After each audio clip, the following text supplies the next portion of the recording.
Welcome friends. आज के video में हम जीके जीएस सेट 2 लेके आए हैं। दोस्तों, यदि आपको यह वीडियो अच्छा लगे तो इस वीडियो को लाइक जरूर करें और अपने दोस्तों में जितना हो सके इस वीडियो को शेयर जरूर करें। तो चलिए अब मैं इस वीडियो को शुरू करता हूं। आज का हमारा पहला प्रश्न है, स्वास्थ्य प्रतिरक्षा प्रणाली के लिए कौन सा विटामिन आवश्यक है। तो यहाँ दोस्तों स्वास्थ्य प्रतिरक्षा प्रणाली के लिए बोला जा रहा है कौन सा विटामिन आवश्यक है, तो वह विटामिन का नाम है विटामिन सी, यानी ऑप्शन नंबर बी इस प्रश्न का सही उत्तर हो जाएगा। और दोस्तों काफ़ी बार एग्जाम में यह प्रश्न पूछा जाता है कि विटामिन सी का रासायनिक नाम क्या है। तो विटामिन सी का रासायनिक नाम एस्कॉर्बिक अम्ल है, ये आपको याद रखना है। और एक क्वेश्चन पूछा जाता है कि जल में कौन कौन से विटामिन घुलनशील हैं। तो विटामिन बी और सी यह जल में घुलनशील होता है, ये आपको याद रखना है। अब चलते हैं हम अगले प्रश्न की ओर।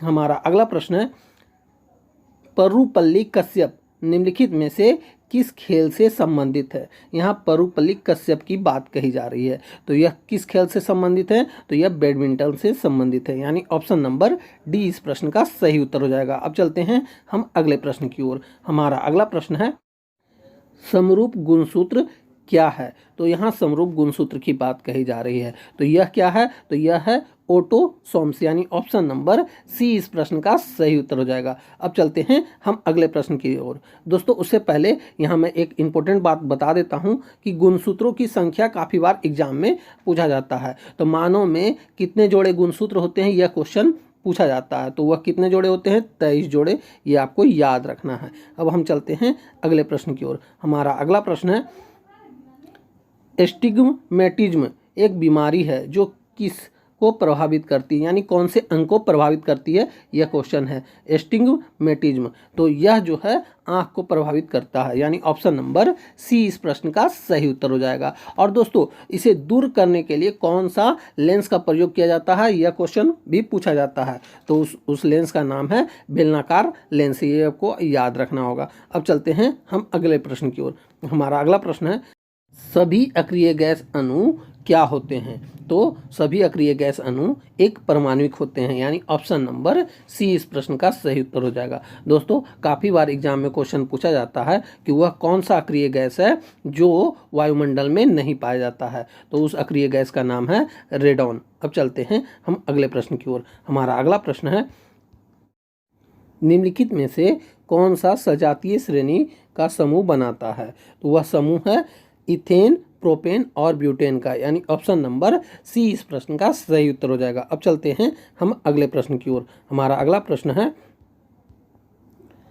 बारदोली सत्याग्रह आंदोलन का नेतृत्व किसने किया था। तो यहाँ बारदोली सत्याग्रह के बारे में बोला जा रहा है, तो इसका नेतृत्व किसने किया था, तो इसका नेतृत्व सरदार वल्लभ भाई पटेल जी ने किया था। और बारदोली सत्याग्रह आंदोलन हुआ कब था, तो यह 1928 में हुआ था, ये भी आपको याद रखना है। अब चलते हैं हम अगले प्रश्न की ओर। हमारा अगला प्रश्न है, किस प्रकार की बाजार व्यवस्था में बाजार अथवा उद्योग पर कुछ ही विक्रेताओं का वर्चस्व होता है। तो वह बाजार व्यवस्था का नाम है अल्पा अधिकार, यानी कि ऑप्शन नंबर सी इस प्रश्न का सही उत्तर हो जाएगा। अब चलते हैं हम अगले प्रश्न की ओर। हमारा अगला प्रश्न है, निम्नलिखित में से कौन सा क्षेत्र उष्णकटिबंधीय सदाबहार वन से ढका हुआ है। तो वह कौन सा वन है, तो वह है पश्चिमी घाट का वन, यानी ऑप्शन नंबर बी इस प्रश्न का सही उत्तर हो जाएगा। अब चलते हैं हम अगले प्रश्न की ओर। हमारा अगला प्रश्न है, पृथ्वी तथा बाह्य अंतरिक्ष के बीच अंतिम रेखा क्या कहलाती है। तो वह अंतिम रेखा को कहा जाता है मैग्नेटोपोज, यानी ऑप्शन नंबर डी इस प्रश्न का सही उत्तर हो जाएगा। और पृथ्वी के सबसे निचले मंडल को क्या कहा जाता है, तो क्षोभ मंडल कहा जाता है, ये आपको याद रखना है। अब चलते हैं हम अगले प्रश्न की ओर। हमारा अगला प्रश्न है, मनरेगा योजना के अंतर्गत सामाजिक अंकेक्षण समिति का चुनाव कौन करता है। तो मनरेगा योजना के अंतर्गत सामाजिक अंकेक्षण समिति का चुनाव ग्राम सभा करता है, यानी कि ऑप्शन नंबर ए इस प्रश्न का सही उत्तर हो जाएगा। और काफ़ी बार एग्जाम में प्रश्न पूछा जाता है कि मनरेगा योजना अस्तित्व में आया कब। तो पहले मनरेगा योजना यह नहीं था, पहले यह नरेगा योजना था, जो 2 फरवरी 2006 को शुरू किया गया था, ये आपको याद रखना है, 2 फरवरी 2006 को। और यह नरेगा एक्ट 2005 ईस्वी में बनाया गया था, ठीक, ये भी आपको याद रखना है। और मनरेगा यह कब बना, नरेगा से मनरेगा नाम बदल के कब किया गया था, यह किया गया था 2 अक्टूबर 2009 को, ये आपको याद रखना है, 2 अक्टूबर 2009 को, ठीक, मनरेगा किया गया था, ये आपको याद रखना है। अब चलते हैं हम अगले प्रश्न की ओर। हमारा अगला प्रश्न है, भूमंडलीय तापमान ग्लोबल वार्मिंग की घटना सबसे अधिक योगदान किस गैस का है? तो वह गैस का नाम है कार्बन डाइऑक्साइड, यानी ऑप्शन नंबर डी इस प्रश्न का सही उत्तर हो जाएगा। अब चलते हैं हम अगले प्रश्न की ओर।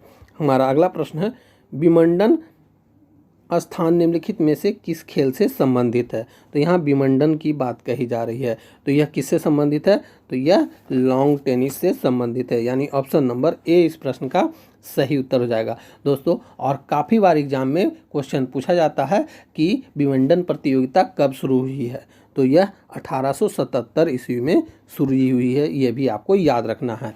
और विमंडन किस कोर्ट पर खेला जाता है? तो यह ग्रास कोर्ट पर खेला जाता है, यह भी आपको याद रखना है। अब चलते हैं हम अगले प्रश्न की ओर। हमारा अगला प्रश्न है, अल्पस पर्वत श्रृंखला किस महाद्वीप में स्थित है? यहाँ अल्पस पर्वत की बात कही जा रही है, तो यह किस महाद्वीप में स्थित है? तो यह यूरोप महाद्वीप में स्थित है, यानी ऑप्शन नंबर ए इस प्रश्न का सही उत्तर हो जाएगा। अब चलते हैं हम अगले प्रश्न की ओर। हमारा अगला प्रश्न है, CaOCl2 का समान नाम क्या है? तो यहाँ CaOCl2 का समान नाम के बारे में बोला जा रहा है, तो यह किसका समान नाम है? तो यह है ब्लीचिंग पाउडर का समान नाम, यानी ऑप्शन नंबर सी इस प्रश्न का सही उत्तर हो जाएगा।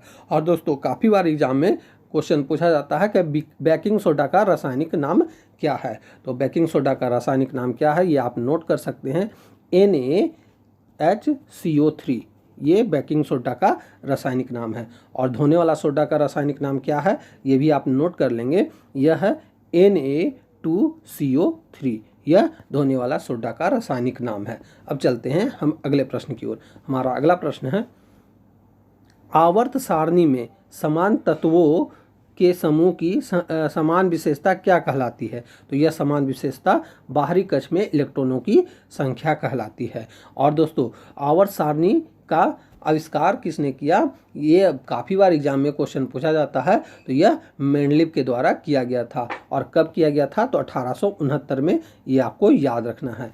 अब चलते हैं हम अगले प्रश्न की ओर। हमारा अगला प्रश्न है, निम्नलिखित में से मानव शरीर की किस प्रणाली से एल्वियोली संबंधित है? तो यह किस प्रणाली से संबंधित है? तो यह संबंधित है श्वसन प्रणाली से, यानी ऑप्शन नंबर सी इस प्रश्न का सही उत्तर हो जाएगा। अब चलते हैं हम अगले प्रश्न की ओर। हमारा अगला प्रश्न है, मानव शरीर में पसलियों के कितने जोड़े होते हैं? तो मानव शरीर में पसलियों के कितने जोड़े होते हैं? तो यह होते हैं 12 जोड़े, यानी ऑप्शन नंबर डी इस प्रश्न का सही उत्तर हो जाएगा। अब चलते हैं हम अगले प्रश्न की ओर। हमारा अगला प्रश्न है, निम्नलिखित में से कौन सा एक लोहे का अयस्क है? तो वह है लोहा और उल्का, यानी ऑप्शन नंबर सी इस प्रश्न का सही उत्तर हो जाएगा।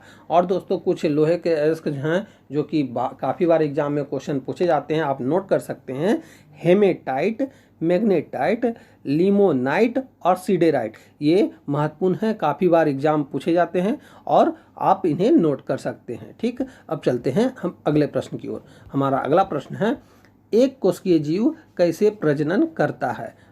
तो एक कोशिकीय जीव जो है वह प्रजनन करता है कोशिका विभाजन के द्वारा, यानी कि ऑप्शन नंबर ए इस प्रश्न का सही उत्तर हो जाएगा। और दोस्तों काफ़ी बार एग्जाम में क्वेश्चन पूछा जाता है कि अमीबा कैसे प्रजनन करता है? तो यह विखंडन विधि द्वारा प्रजनन करता है। और हाइड्रा कैसे प्रजनन करता है? तो यह मुकुलन विधि द्वारा प्रजनन करता है, ये आपको नोट कर लेना है। तो दोस्तों यहीं पे हमारा यह वीडियो समाप्त होता है। उम्मीद है कि आपको ये क्वेश्चन अच्छे लगे होंगे और आपने इस वीडियो को लाइक भी किया होगा और अपने दोस्तों में शेयर भी किया होगा। तो अब हम मिलते हैं आपसे अगली वीडियो में, तब तक के लिए जय हिंद, वंदे मातरम।